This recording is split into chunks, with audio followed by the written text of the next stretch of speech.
Alexandra Eala sends message to Coco Gauff after achieving first-time feat before the Australian Open.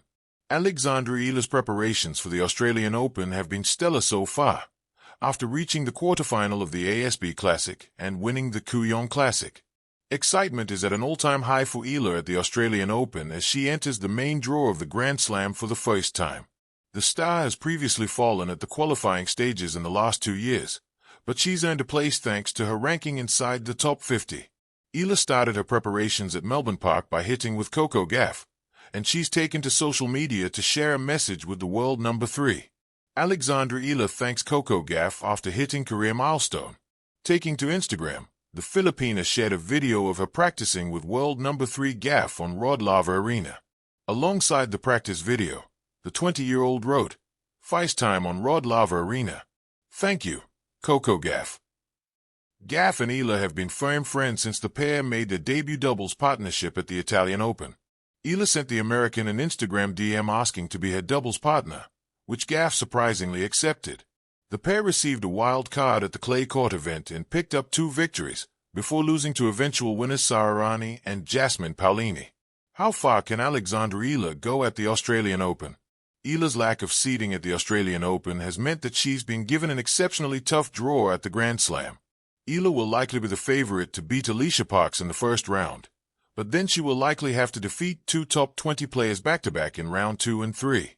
The 20-year-old will likely play Carolina Muchova and Emma Navarro in her next 2 matches if she keeps her Australian Open hopes alive. Should she get through those tough ties, then her next likely opponent is one of her best friends on the tour, Gauff. The silver lining for Eala is that if she does not make the second week of the Australian Open, she will take part in the very first Philippine Women's Open in Manila. The historic WTA 125 event will take place between the 26th and the 31st of January. The tennis world often measures progress in numbers, rankings, seedings, serve speeds, minutes on court. But sometimes, the most meaningful milestones arrive quietly, carried not by trophies but by words. In the weeks before the Australian Open, Alexandra Eala reached her first-time feat in her young career, and instead of letting the moment pass in private celebration, she sent a message across the net to Coco Gauff. It wasn't a challenge. It wasn't a comparison. It was a recognition. For Eala, the achievement marked a crossing of an invisible line, the kind every player dreams of when they first pick up a racket. A first time always carries weight. The first main draw breakthrough, the first win that proves you belong, the first moment when preparation meets opportunity and refuses to blink. It is less about arrival and more about confirmation. You are on the path. Alexandra Eala has always lived in that space between promise and patience. Growing up far from the traditional centers of tennis power, she learned early that belief often has to travel farther than talent. Courts were places of discipline, not glamour. Dreams were sharpened through repetition. Each swing of the racket carried not just ambition, but representation, of family, of country, of a generation watching quietly from afar. Coco Gauff, by contrast, has lived much of a journey under floodlights. From her teenage breakthrough to the expectations that followed, she has been both celebrated and scrutinized, praised and challenged, often all at once. Yet what connects Gauff and Eala is not fame or ranking, but timing. They belong to the same era of players who grew up watching tennis on screens, who understand the game not just as competition but as conversation. So when Eala achieved her first-time feat just before the Australian Open, her instinct was not to boast but to reach out. The message she sent to Gauff was simple, yet layered. It acknowledged admiration without surrendering ambition. It recognized excellence without diminishing her own progress. In a sport built on solitary battles, it reminded everyone that inspiration does not weaken competitiveness, it strengthens it. In that message, Eala spoke not only to Gauff, but to herself. She wrote about how watching Gauff compete had shaped her understanding of what was possible at a young age. How seeing someone close in age stand fearless on the biggest stages made the dream feel less distant, less abstract. She spoke of discipline, of trusting the process, of learning to lose without breaking and to win without drifting. Most importantly, she spoke from a place of momentum. Before the Australian Open, every player exists in a state of anticipation. Melbourne is unforgiving. The sun is relentless, the crowds demanding, the draw merciless. There is no room for hesitation.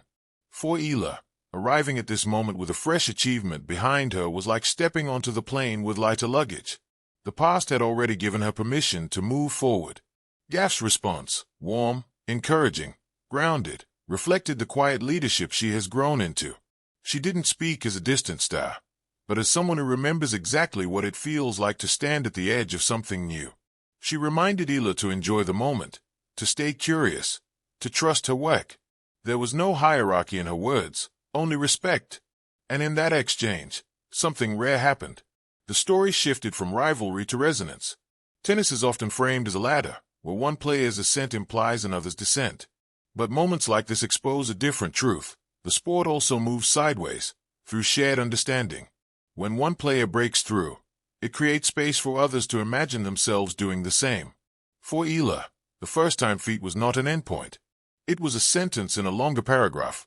The Australian Open would present new tests, faster courts, bigger hitters, unfamiliar pressure. But pressure, when understood, can become fuel. The message to Gauff was proof that Eala wasn't shrinking under expectation. She was expanding within it. There is courage in acknowledging those who came before you while still insisting on your own story. Eala's message carried that balance. It did not ask for validation. It offered connection. In the days leading up to the tournament, as players fine-tuned their serves and rehearsed their returns, that quiet exchange lingered like a steady rhythm beneath the noise. It reminded the tennis world that greatness does not grow in isolation. It grows in dialogue, in watching, learning, reaching out. When Eala eventually stepped onto the hard courts of Melbourne, she carried more than a racket and a ranking. She carried the confidence of a first-time achievement and the clarity of knowing she was part of something larger than herself. Somewhere else on the grounds, Gauff prepared for her own battles, aware that inspiration now flowed both ways. This is how eras are built, not just through champions, but through conversations between them. Before the Australian Open, Alexandra Eala sent a message. It crossed borders, rankings, and expectations. It said, "I'm here. I'm learning. And I'm ready for what comes next."